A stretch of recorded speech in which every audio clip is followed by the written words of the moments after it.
देखेंगे CGPSC mains exam हो रहा है, जिसके अंतर्गत आज 16 जून को 2 पेपर हुए थे, जिसमें हिस्ट्री का था पहला पेपर, तीसरा पेपर, चौथा पेपर जो था साइंस मैथ का था। तो इसमें हम बात करेंगे कि साइंस और मैथ का फोर्थ पेपर में किस प्रकार के प्रश्न पूछे गए थे और कितने प्रश्न इसमें से रिपीट हुए थे। इन सभी प्रश्नों को अगर हम देखें तो उत्तर की शब्द सीमा यहाँ पर 30 है, अंक 2 यहाँ पर दिए गए हैं।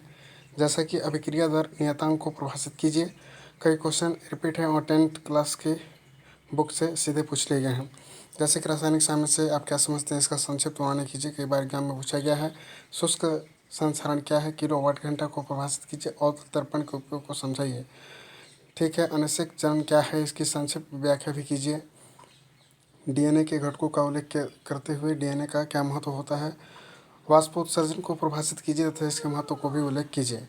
भाग 2 में ए से प्रारंभ होने वाले लगातार 6 विषम संख्याओं का औसत क्या होगा। मैथ के महत्वपूर्ण प्रश्न पूछे गए थे। श्रेणी इस प्रकार के दिए गया है, इसके स्थान पर कौन सा श्रेणी आएगा इसको आपको बताना था। मान ज्ञात करना था, इसका वर्ग करके आपको मान ज्ञात करना था और गुणा करना था। निखिलम नवतस्त्रम दस्तम विधि से 2548 का पूरक क्या होगा, इसके बारे में पूछा गया था। यदि इस प्रकार के कोड को इस प्रकार से लिखा जा सकता है तो रीजनिंग के इस प्रकार के प्रश्न भी बहुत ऐसे पूछे गए थे। -5/7 को ऐसे तुल्य परिमेय संख्या के रूप में व्यक्त किया जिसका हर मान -35 हो, तो इसके बारे में आपको बताना था। कंप्यूटर सिस्टम के घटकों की सूची यहाँ पर बनाना था कि कौन कौन से घटक होते हैं कंप्यूटर सिस्टम के अंतर्गत। लोकप्रिय ऑपरेटिंग सिस्टम के यहाँ पर नाम लिखने थे, 3 आप लिख सकते थे। तकनीकी के कम्युनिकेशन के कौन कौन से प्रकार होते हैं। पारिस्थितिक विविधता क्या है। जैव विविधता की हानि के 4 कारण लिखिए। जैव गैस को उत्तम ईंधन क्यों कहा जाता है।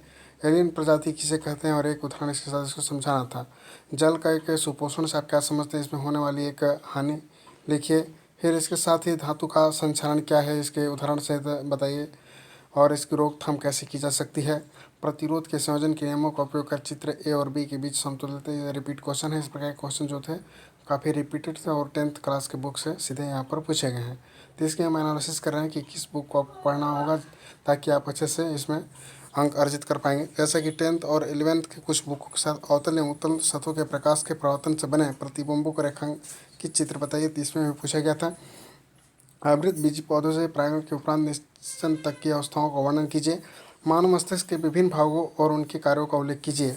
इस प्रकार से भाग 2 के अंतर्गत यहाँ पर इस प्रकार के प्रश्न हमेशा पूछे जाते हैं। जो ताश के बावन पत्र की गड्डी से यदि कोई एक पता निकला जाता है तो इसकी क्या प्रायिकता होगी, वो एक पता एक फेस कार्ड हो सकता है। एक आयताकार खेत की यहाँ पर लंबाई 60%, यदि खेत का परिमाप 1100 मीटर का क्षेत्रफल यहाँ पर बताना था। एक व्यक्ति के एक बैंक में 9% के प्रति सालाना ब्याज ऋण लिया है तो 4 वर्ष के बाद उसे 3600 रुपये का भुगतान करना पड़ेगा। इस अवधि के लिए उसके द्वारा ली गई ऋण की मूल्य राशि क्या होगी। प्राइमरी और सेकेंडरी मेमोरी क्या होता है, कंप्यूटर के बहुत ही आसान प्रश्न थे। ज्वारीय ऊर्जा क्या है, इसका उत्पादन किस प्रकार किया जाता है। जल प्रदूषण के कारण होने वाले किन्हीं 2 जीवाणु रोगों एवं 2 प्रोटोजोआ रोगों के नाम लिखिए और साथ ही उनके रोगजनकों के नाम भी लिखिए। संकटापन प्रजातियों के विभिन्न प्रकारों के नाम लिखिए। जैव विविधता का एक सिटू संरक्षण क्या है, 2 उदाहरण दीजिए। बहुलक क्या होता है, उदाहरण से संक्षेप में विभिन्न आधारों पर बहुलकों का वर्गीकरण कीजिए। समतल दर्पण, अवतल दर्पण या उत्तल दर्पण से विभिन्न स्थितियों में बने प्रतिबिंबों को अंतर लिखिए। पाद हार्मोन क्या है, पौधे की वृद्धि में ऑक्सीजन, जिबरेलिन तथा साइटोकिनिन के महत्व को भी बताना था। तो काफ़ी आसान प्रश्न है, रिपीटेड क्वेश्चन है। 2 देशों में ए और बी वर्ष द्वारा 2021 में किए गए व्यय का लेखा जोखा इस प्रकार से दिया गया है। इसके साथ ही यहाँ पर आपको ऑप्शन में एक और प्रश्न दिए रहते हैं, उस प्रश्नों को आप लिख सकते हैं। संचार में सूचना प्रौद्योगिकी का क्या उपयोग है, इस प्रश्न को बनाया जा सकता है।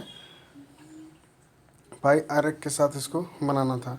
नेक्स्ट यहाँ पर प्रश्न पूछा गया था, संचार में सूचना प्रौद्योगिकी की क्या उपयोगिता है। जैव विविधता के इन्हीं 4 मुख्य महत्व और उनकी हानि के 4 प्रमुख प्रभावों का वर्णन। नाभिक ऊर्जा क्या है, इसे किस प्रकार से उत्पन्न किया जा सकता है, प्रमुख उपयोग लिखिए। खंड 4 में इसमें बताया गया है कि भारतीय गणितज्ञ के ब्रह्मगुप्त के बारे में निम्नलिखित प्रश्नों को दीजिए। ब्रह्मगुप्त का जन्म कब और कहाँ हुआ था और उनके पिता का क्या नाम था। ब्रह्मगुप्त द्वारा लिखित प्रमुख रचनाओं के नाम लिखिए और उनके बारे में संक्षिप्त जानकारी दीजिए।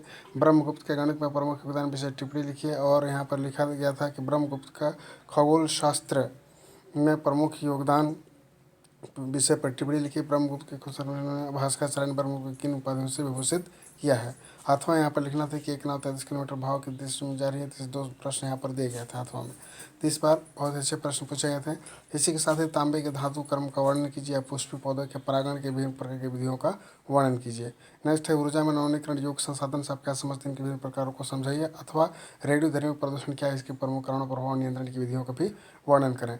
तो काफ़ी महत्वपूर्ण है इस प्रकार के प्रश्न, काफ़ी सिमिलर ही प्रश्न है, ज़्यादा कठिन नहीं है और सभी प्रश्न 10th 12th की बुक से और कुछ कोचिंग के मटेरियल से आपको सभी प्रश्न मिल जाएंगे। तो इसकी तैयारी आप निश्चित रूप से वैसे कर सकते हैं। फिर मिलते हैं किसी नेक्स्ट वीडियो में। जय हिंद।